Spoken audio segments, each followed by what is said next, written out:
So hello friends, today we will discuss about the introduction of sociology, and specifically the topic which is we are going to discuss is modernity and social changes in Europe and emergence of sociology. This is the agenda for today.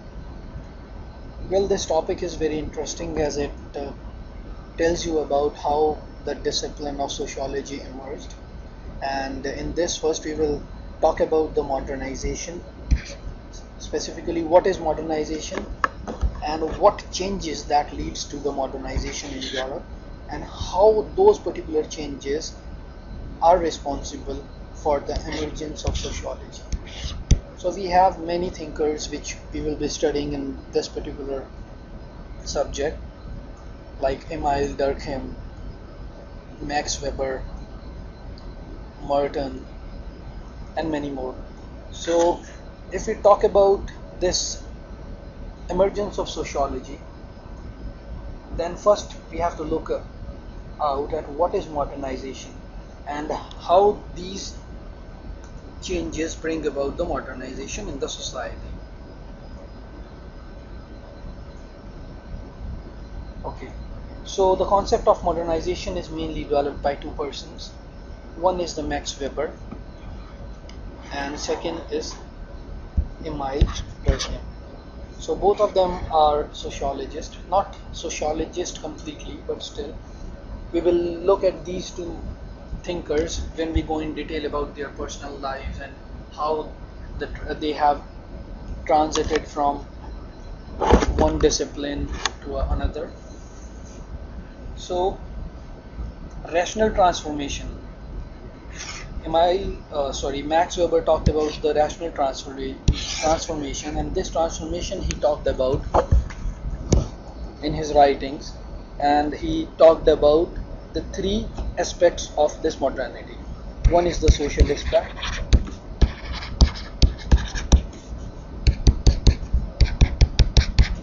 second aspect is the economic aspect,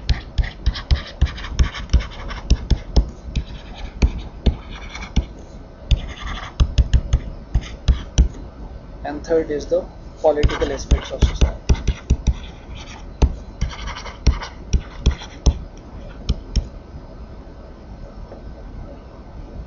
Okay, so in this context it means that shift to greater efficiency means when things become more calculative, efficient and more predictable. So here he is talking about the industrialization. Weber said that rise of industrial society in Europe is process of rationalization, that is the rational transformation. So he connected the rational transformation or rationalization to the emergence of sociology. So as he called this, rationalization are the things that are moving towards the greater efficiency. So in this context, modernization refers to those changes which are associated with industrial society, as industrial society was fast changing at the time of industrial revolution. So there are so many things, like if you look at the emergence of different social sciences including sociology, public administration, psychology, they all have their origin in the industrial revolution.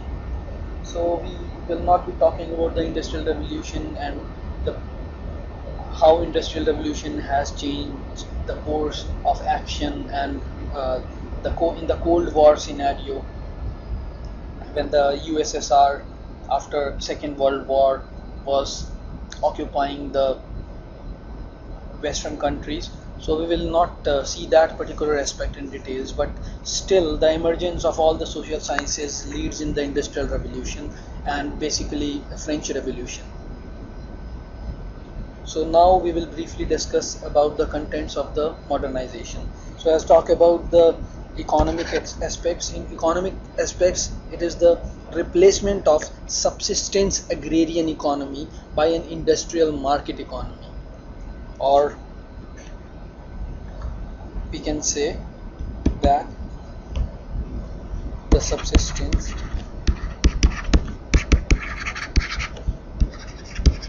agrarian economy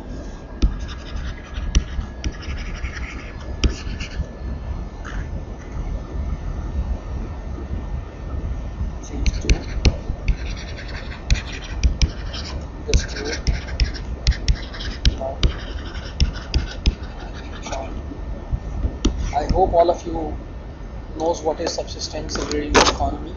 Means the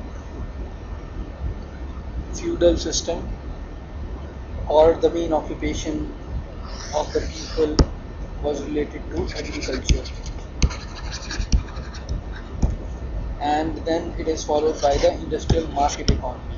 In market economy, the market forces decides the prices and everything. So market economy means more industrialization, more freedom to the markets, and so when industrial society develops, it involves changes at various levels. So when actually both these things are interrelated. When industrial revolution takes place, then the industry changes and it associate other changes it will. Like industrial society develops, it involves changes at various levels like social, economic, political changes, and which is all referred to as modernization. So today third world countries like ours, India, it's not exactly a third world, but still we are a developing country. So we are also changing in the same direction. Like we have followed by the economical reforms and then industrialization takes place, the market economy. Well, in the starting we have followed the socialistic patterns at the time of Jawaharlal Nehru, but slowly and slowly we are moving towards the greater efficiency and openness in the market, and like we have opened FDI investments. So in that way we are opening our markets for the rest of the world, so that we can get infused with the foreign investments and all. So when we talk about the economic thing, then subsistence economy is changed to the industrial economy, and market economy is where the production is organized primarily to sell in the market to generate profit. So it is a profit incentive thing, this market economy, but subsistence economy is only to satisfy the local needs.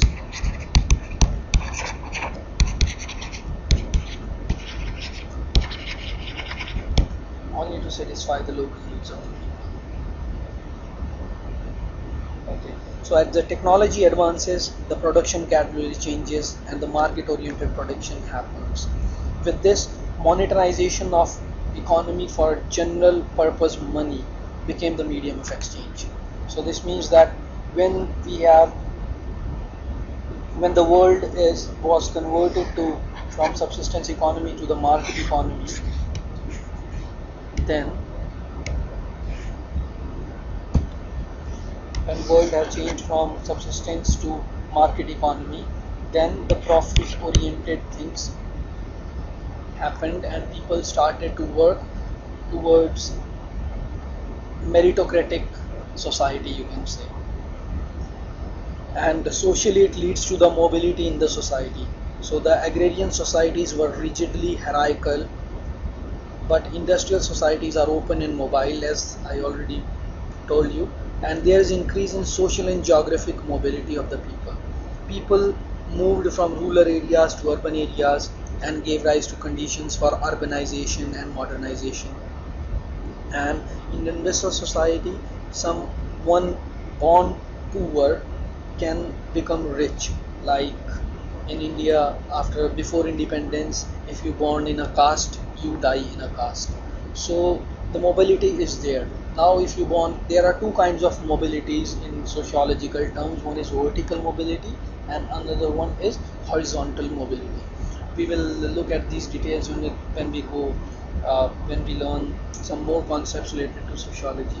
So but like Dhirubhai Ambani, so in an industrial society he born poor and he died rich. So modern societies in this way are mobile societies where one can born poor and become rich over the period of time, or they are meritocratic societies.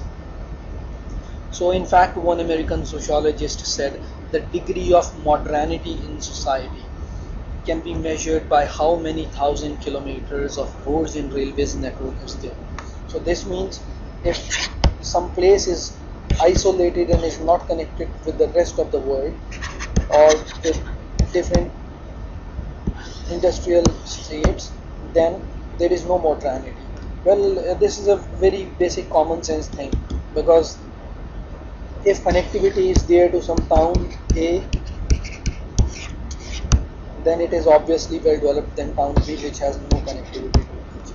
So more roads, more highways, more industries, more connectivity means more modernization and more rational transformation in terms of sociology.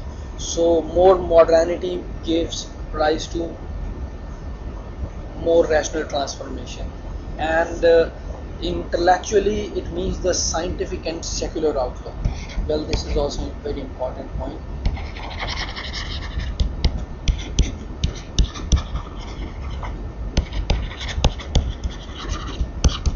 Scientific and secular outlook.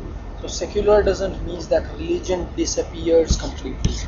Secular doesn't mean that religion disappears completely, but it means that it becomes a private affair for the people. Now religion becomes a private affair means that religion disappears completely from the society, doesn't disappear, but it means that religion does not shape your outlook for social life. Rather, it is based on rational humanistic ideas. Ideas which are means that are ideas which are based on human reason, humanism and growth of science. So this basic knowledge is not religion but science. So we can see that in terms of secular outlook, the outlook is secular, means there is no one particular religion,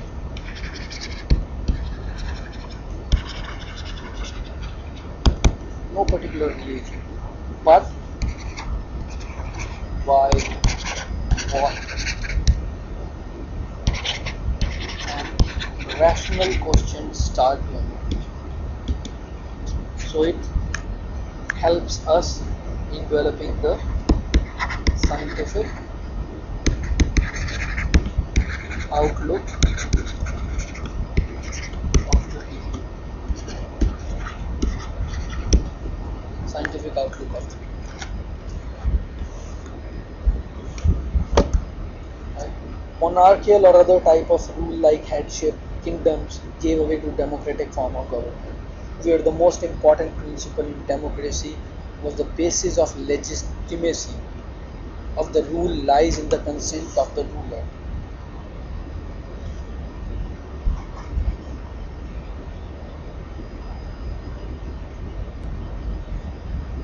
So with the rise of this industrial production in Europe, this is how the society changes, and it results of the changes gave rise to secular state and gave rise to a secular society.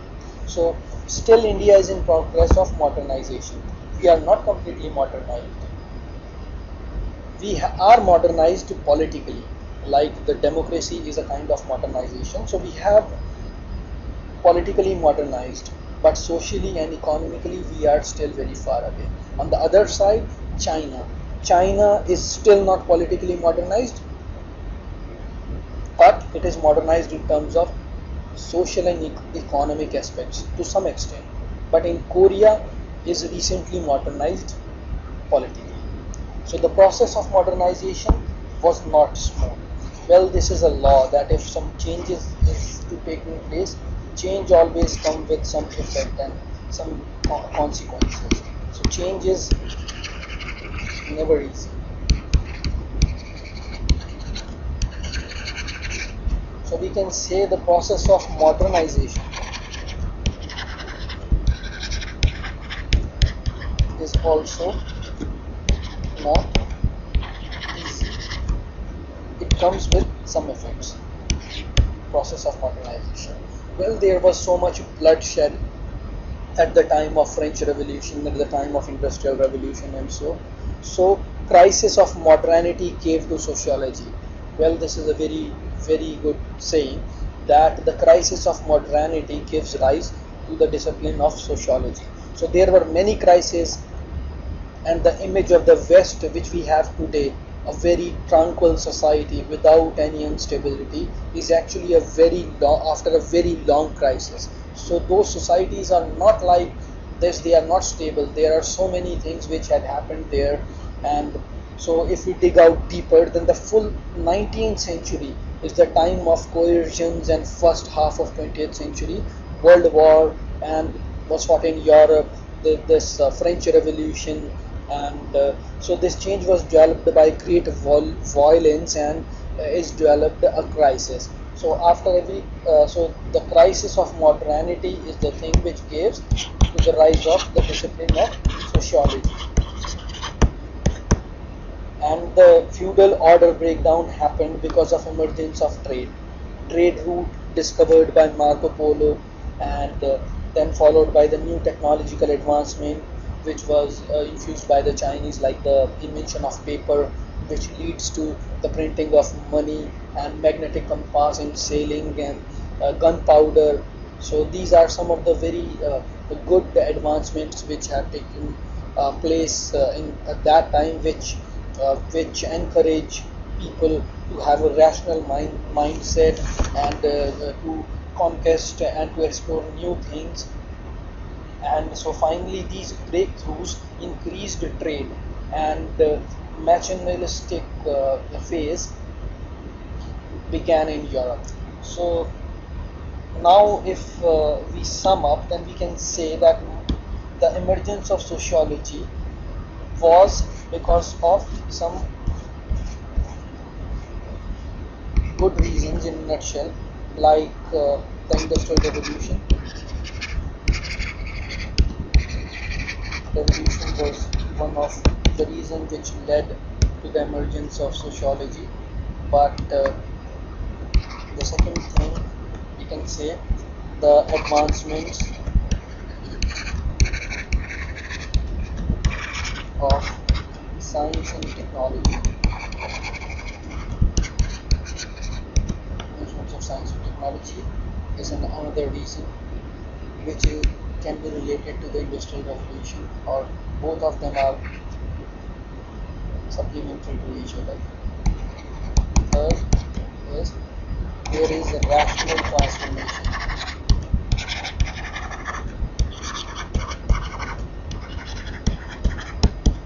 Rational transformation means people started asking the question of why, how, what, and they questioned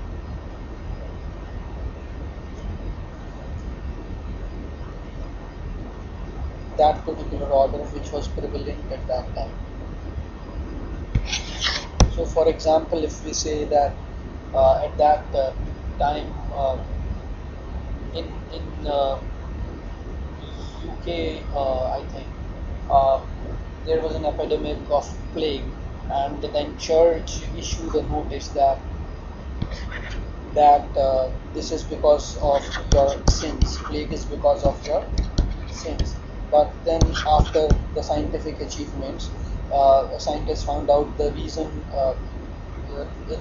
as something else. So people, instead of going to the church or believing in the church, they started following science. So science was able to give answers to the questions which were unexplained by the religion. So this was one of the things where people started to question the different aspects, and in a broader way, like how and what. So it also gave emergence to the different factions in the society, and hence give to the discipline of sociology. So these are some of the reasons which we have discussed, and actually this topic is very large, and I will be uploading some other videos as well, where we can discuss that how sociology is different from science, and how science has contributed to the sociology, and how religion, and so there are different aspects. But in a nutshell, we have discussed that how this modernization, rational transformation, and this modernization, the advancement of science, and industrial revolution, these all reasons have contributed indirectly or directly to the emergence of sociology. Thank you.